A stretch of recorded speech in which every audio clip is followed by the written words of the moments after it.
Magnien. RMC, Bourdin Direct, Magnien président. Coup de com', coup bas, coup fourré de la campagne.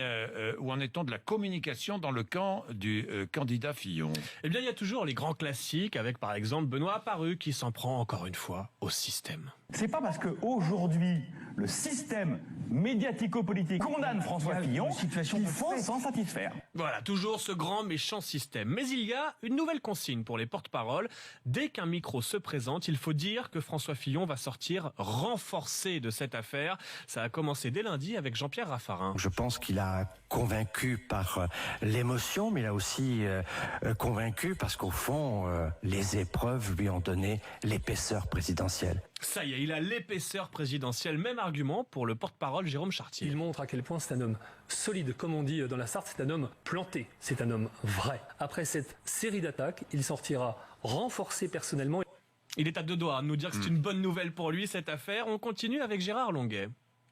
Je pense que la façon solide, réfléchie, digne dont François Fillon résiste à cette épreuve le place, dans la catégorie du président Pompidou résistant aux attaques ignobles dont il avait fait l'objet. Voilà, carrément, cette semaine, Fillon est devenu Pompidou et hier matin, Bruno Retailleau a tenté de vous attendrir, Jean-Jacques.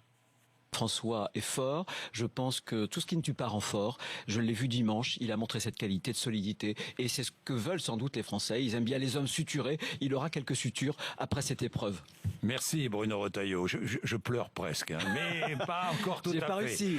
Voilà, une communication bien rodée, mais qui n'aura malheureusement pas fait pleurer Jean-Jacques Bourdin. Non, pendant ce temps-là, certains spéculent déjà sur un plan B. Oui, les internautes ont remarqué par exemple que le nom de domaine sur internet barouin2017.fr avait été acheté dès vendredi dernier, 2 jours après les premières révélations. En revanche, l'archer2017.fr ou Bertrand2017 sont toujours libres. Ce qui est sûr, c'est que cette affaire a fait bouger les lignes chez les bookmakers. Et oui, c'est l'heure de nos paris.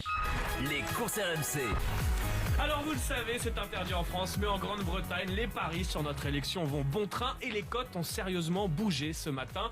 Emmanuel Macron est passé largement en tête, 43% de chance d'être élu selon les bookmakers. François Fillon est retombé, 27% de chance, 21% pour Marine Le Pen. Mais surtout, retour surprise, Juppé et Sarkozy sont donnés ce matin à 5% de chance chacun. C'est plus que Benoît Hamon à l'heure actuelle, toujours selon les parieurs anglais. Et François Bayrou apparaît lui aussi désormais dans les pronostics, mais c'est la très grosse cote, 123 contre 1. Oui, François Bayrou, c'est François Superman Bayrou, non? Oui, il était hier soir sur TF1 et Gilles Bollot lui a évidemment posé la question, serez-vous candidat?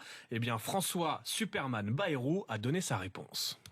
Je prends une décision de cet ordre si, lorsque je sais qu'il n'y a pas d'autre possibilité pour le pays que de s'avancer et de lui proposer directement un projet. Je ferai ce qu'il faut pour que la France s'en sorte. Il n'y a que cela qui me guidera et je trouve que c'est un assez bon point de repère pour une décision de cet ordre.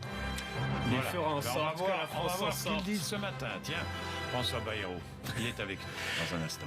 François Fillon peut-il se maintenir comme candidat ?